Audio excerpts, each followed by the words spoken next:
ഞങ്ങളുടെ വീട്ടിൽ എന്ത് പരിപാടി ഉണ്ടെങ്കിലും നോൺ വെജ് ഉണ്ടാവും കേട്ടോ. നമുക്ക് ഏറ്റവും ഇഷ്ടം അത് തന്നെയാണ്. അപ്പോൾ നമ്മൾ തിന്നുന്ന കാര്യം മാത്രം വെച്ച് ബാക്കിയുള്ളത് വേസ്റ്റ് ആക്കണ്ട എന്നുള്ളത് കൊണ്ട് നമ്മൾ വേറെ ഒന്നും ഉണ്ടാക്കാറില്ല കേട്ടോ. അപ്പോൾ ഇന്ന് രാവിലെ തന്നെ ലൂയിക്കുട്ടന് നമ്മൾ കൈനീട്ടമൊക്കെ കൊടുത്തായിരുന്നു. അപ്പോൾ ലൂയിക്കുട്ടന് ഇത് രണ്ടാമത്തെ വിഷുവാണ് കേട്ടോ, ജനിച്ചിട്ട് രണ്ടാമത്തെ വിഷുവാണ്.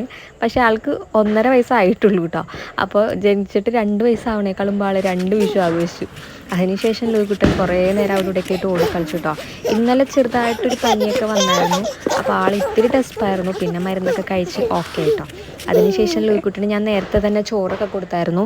അതിനുശേഷം നമ്മൾ തിന്നാൻ നേരത്തെ അവന് ചോറ് സ്വന്തമായിട്ട് തിന്നാൻ വേണ്ടി വെച്ച് കൊടുത്തു കേട്ടോ. അപ്പോൾ ആളുടേതായ ഇഷ്ടത്തിന് കുറച്ച് അവിടെ ഇവിടെയൊക്കെ ആയിട്ട് പരത്തി, പിന്നെ കുറച്ച് ഇഷ്ടത്തിന് ഓരോരുത്തർക്കൊക്കെ വായിലൊക്കെ വെച്ച് കൊടുത്ത്, അങ്ങനെ കുറച്ചായിട്ട് ആളിങ്ങനെയൊക്കെ അങ്ങോട്ട് പോയിട്ടോ. ഇന്ന് ലൂയിക്കുട്ടൻ്റെ പിന്നാലെയായിരുന്നു പാടില്ലാത്തത് കാരണം. പല പ്ലാനുകളുണ്ടായിരുന്നെങ്കിലും പക്ഷേ വിഷുവിന് പെട്ടെന്ന് ലൂയിക്കുട്ടന് ഇങ്ങനെ ഒരു പനി വന്നപ്പോൾ നമ്മൾക്ക് ആകെ ഒരു ഇതായി പോയിട്ടോ. അപ്പോൾ ഇന്ന് കഴിക്കാൻ നമുക്ക് മീൻകറി ഉണ്ടായിരുന്നു, ബീഫ് ഉണ്ടായിരുന്നു, മീൻ വറുത്തുണ്ടായിരുന്നു, പയറുണ്ടായിരുന്നു, പപ്പടം ഉണ്ടായിരുന്നു, അങ്ങനെ പിന്നെ പായസമൊക്കെ ഉണ്ടായിരുന്നു കേട്ടോ. പിന്നെ വീഡിയോ ഒന്നും അങ്ങനെ ഫുള്ളായിട്ട് എടുക്കാനുള്ളൊരു മൂഡൊന്നും ഉണ്ടായിരുന്നില്ല ലൂയിക്കുട്ടന് പനി വന്നുകൊണ്ട് തന്നെ.